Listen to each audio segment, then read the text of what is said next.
नमस्कार मित्रांनो, मी हरिदास मंदिलकार, शिल्पनिदेशक, यांत्रिक मोटर गाडी, बाबाजी दाते शासकीय औद्योगिक प्रशिक्षण संस्था, यवतमाळ. तर आजचा टॉपिक आहे हायड्रॉलिक ब्रेक सिस्टम. या सिस्टीममध्ये मुख्य पार्ट्स आहेत master cylinder,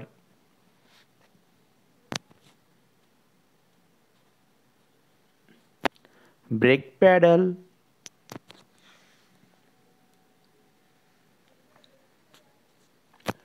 break pipeline,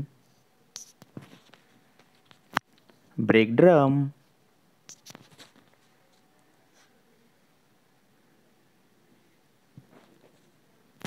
brake shoe,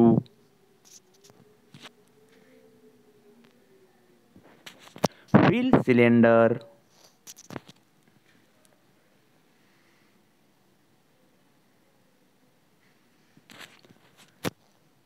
break caliper,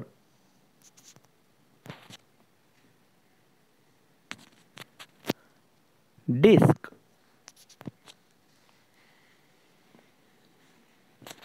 इत्यादी भागांचा समावेश होतो. हायड्रॉलिक ब्रेक सिस्टीम ही पास्कल लॉ या तत्वावर कार्य करते. पास्कल काय म्हणतो की द्रवपदार्थ दाबला जाऊ शकत नाही. द्रवपदार्थाला दाबले असता सर्व दिशेने समान दाबाने बाहेर पडतो. द्रवपदार्थाद्वारे शक्ती किंवा कार्य स्थानांतरित होऊ शकते. हायड्रॉलिक ब्रेक सिस्टीम ही बहुतेक सर्व लहान तसेच मध्यम स्वरूपाच्या वाहनावर दिलेली असते.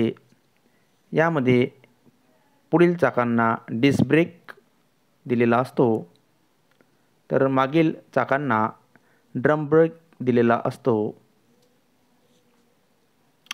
मास्टर सिलेंडरच्या पुढे व्हॅक्यूम पॉवर बूस्टर दिलेले असते. पाईपलाईन, ब्रेक पाईपलाईन दिलेली असते पुढच्या चाकांना, तसेच मागील चाकांना सुद्धा ब्रेक पाईपलाईन दिलेली असते. तर मित्रांनो, या सिस्टीमची कार्यप्रणाली आपण ॲनिमेशन व्हिडिओद्वारे समजून घेऊ. Brake paddle,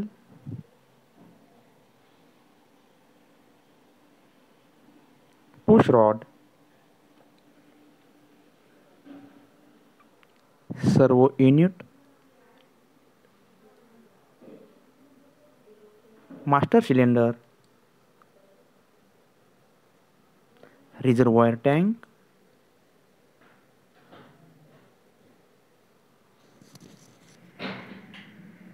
hydraulic line,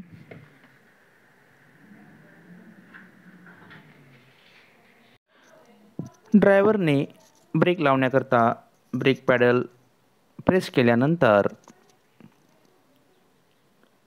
master सिलेंडरचा पुशरॉड पुढे ढकलला जाईल आणि पुशरॉड मार्फत पिस्टन पुढे ढकलला जाईल.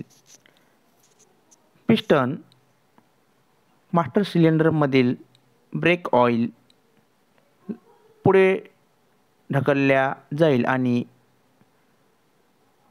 ब्रेक ऑइल पाईपलाईन मार्फत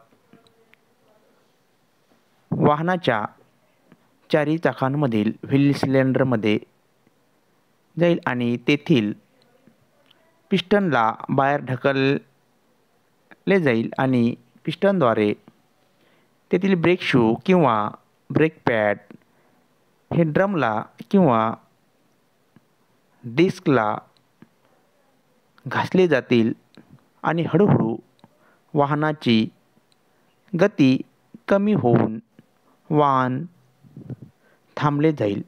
तर अशा प्रकारे ही हायड्रॉलिक ब्रेक सिस्टम कार्य करते.